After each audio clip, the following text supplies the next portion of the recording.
Hello, আসসালামু আলাইকুম। আপনি কি রাজার আব্বা কথা বলতেছেন? আচ্ছা, আপনি একটু ঠান্ডা মাথায় বইতে পারবেন? আপনার একটা খবর দিমু, আপনি একটু উঠতে বইবেন?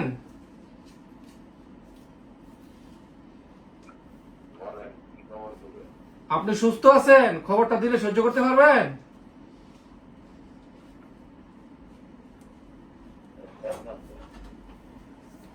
দেখেন, আমরা রাজার রাজার পাশেই থাকি, আমরা সবাই রাজার বন্ধু, বুঝছেন?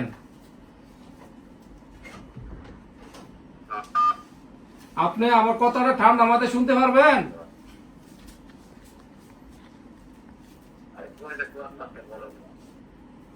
দেখেন, কথাটা কইতে খুবই কষ্ট লাগতেছে। আজকে রাজার সাথে কিছু হয়েছে নাকি? আর রাজার সাথে কি আজকে আপনাদের কোনো কিছু ঝগড়াঝাটি হয়েছে, ঝামেলা হয়েছে রাজার সাথে?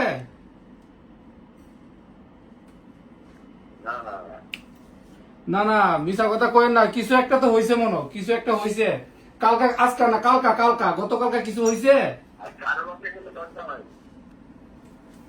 জি না না, দেখেন, কথাটা বলতে খুবই কষ্ট লাগতেছে।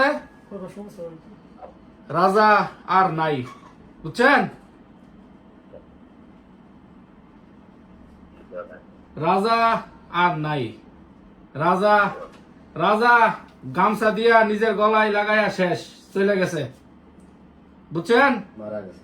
রাজা মারা গেছে, নিজের জীবন নিজে দালাইছে, বুঝছেন নি?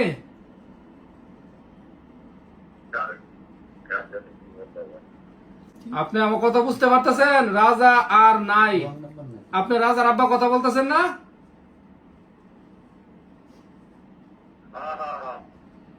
আচ্ছা, এখন আর রাজা, এখন জি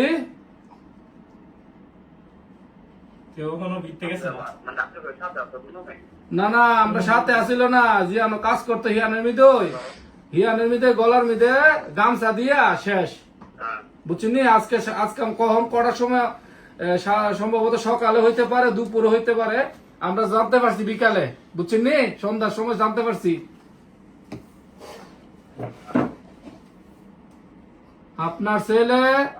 আপনার ছেলে বিদেশের মিদে মারা গেছে, এখন বুঝতে পারছেন? এটা কি রং নাম্বার আছে? বাপের ফোন দিলাম, বাপের ফিলিংস নাই, আমরা রুমও কান্দাকাটি করতেছি, বুঝছেন? পারিবারিক ঝামেলা, টেহার কারণে এই সিটটার মধ্যে থেকে গেছে, এই সিটটা থেকে গেছে, বুঝছেন? আর কি কইতাম ভাই, এই সিটটার মধ্যে থাকিয়া 15 দিন আগে সিটটার মধ্যে থেকে গেছে ফুলাটারে। বাপের কারণে আজকে হে নিজের জীবনটা নিজে দিতে, আজকে বাপের ফোন করি, বাপের আবেগ নাই। 25,000 টাকা, 25,500 টাকা সহালে দিছে, আজকে বিকাশে দিছে। তারপরে বাপে বিশ্বাস করে না, না আমার ভূত আছে, এখন খাও, টাকার মেশিন গেছে। ফোন দিলে